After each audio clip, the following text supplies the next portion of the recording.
Today is August 4th.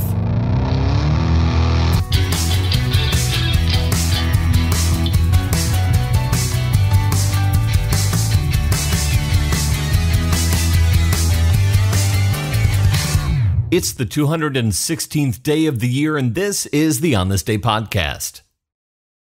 Listener discretion is advised today because on this day in 1892, Lizzie Borden took an axe and gave her mother 40 whacks. When she saw what she had done, she gave her father 41. On the morning of August 4th, this day in 1892, the bodies of Andrew and Abby Borden are found in the Borden residence on 2nd Street in Fall River, Massachusetts. Both Andrew and Abby have suffered unspeakable horrors about the face and head. A pool of blood found on the sitting room sofa underneath what once was Andrew Borden. And upstairs, his second wife, Abby Borden, found kneeling face down on the floor of the guest room that she had been cleaning just an hour before. A little after 11 in the morning on this day, the Bordens' 32-year-old daughter Lizzie, who lives in the house with them, discovers her father's body on the sofa where he laid down to take a nap less than 30 minutes ago. Lizzie calls out for the live-in maid, Bridget Sullivan, who Lizzie calls Maggie. That's the name of a previous maid. It's a hot and humid day, and Bridget is resting, overcome with illness while washing the windows. She pulls herself out of bed, descends 2 flights of stairs, and finds Lizzie in the hall outside the sitting room.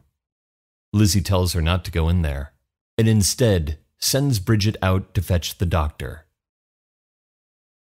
Lizzie is born Lizzie Andrew Borden, that's her proper name, in 1860. Her mother, Sarah, passes away when Lizzie is just a little girl. Her father, Andrew, remarries 3 years later, marrying Abby Gray. Lizzie and her older sister, Emma, are not fond of their stepmother, Abby, and that's putting it mildly. Lizzie calls her Mrs. Borden.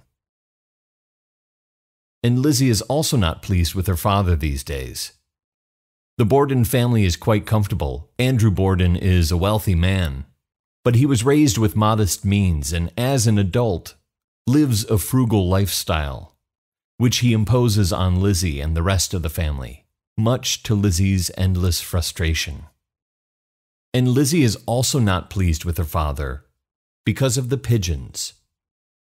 The pigeons she kept in the barn, the pigeons he did not approve of.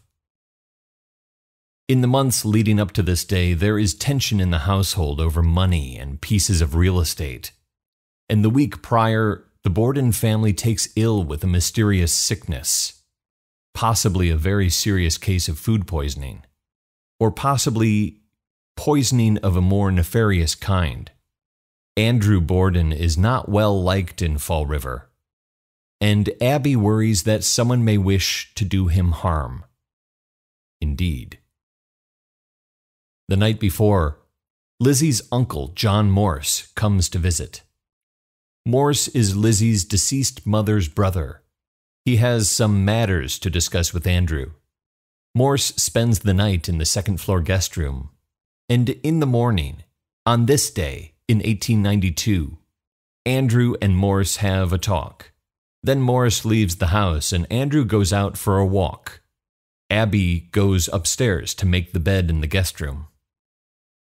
Andrew returns from his walk around 10:30. Shortly thereafter, he lies down on a couch in the sitting room to take a nap. Around the same time, the maid, Bridget Sullivan, heads up to her third-floor room, also to take a nap. She is hardly asleep before she hears Lizzie calling for her. "Maggie, come quick, Father's dead."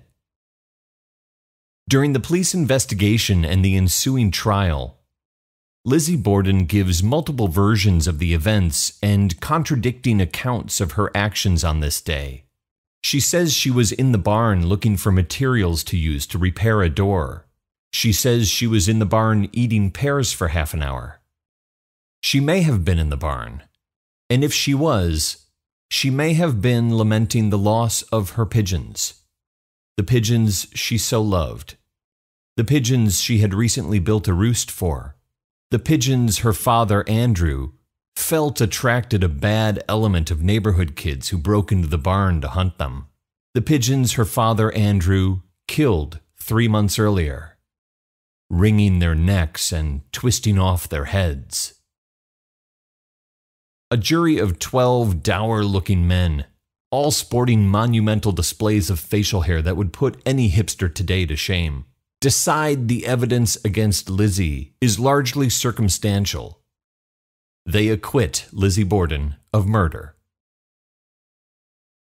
The Borden house on 2nd Street is now a bed and breakfast.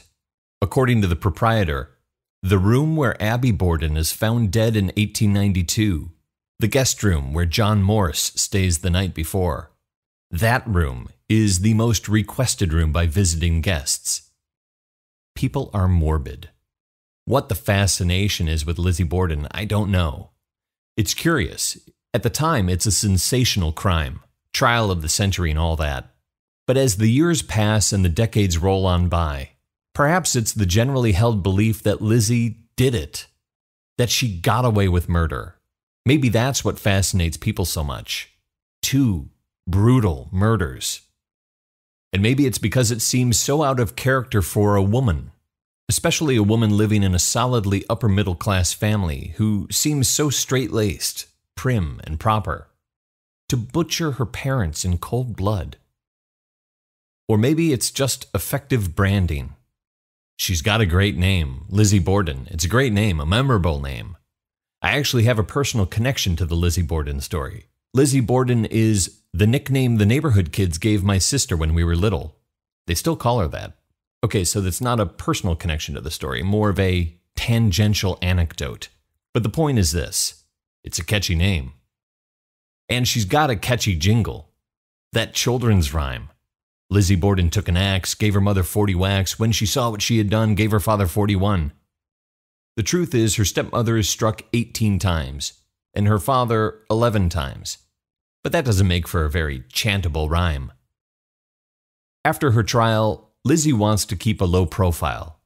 She moves into a different house on the other side of town, away from the crime scene. She lives there for the next 34 years until she passes away in 1927. But as much of a low profile as she tries to keep, she can't stop the neighborhood kids from throwing gravel at her windows, egging her house, playing ring and run, and she can't stop them from following her around and chanting that rhyme, taunting Lizzie, teasing her. And it's a rhyme that doesn't fade from memory. It's passed on from generation to generation, and it's kept alive through the repeated portrayals of Lizzie and her deeds in all forms of storytelling. Over the last 70-plus years, Lizzie Borden is the subject of songs, radio dramas, TV shows and movies, books, poems, plays, a graphic novel, musicals, even a ballet.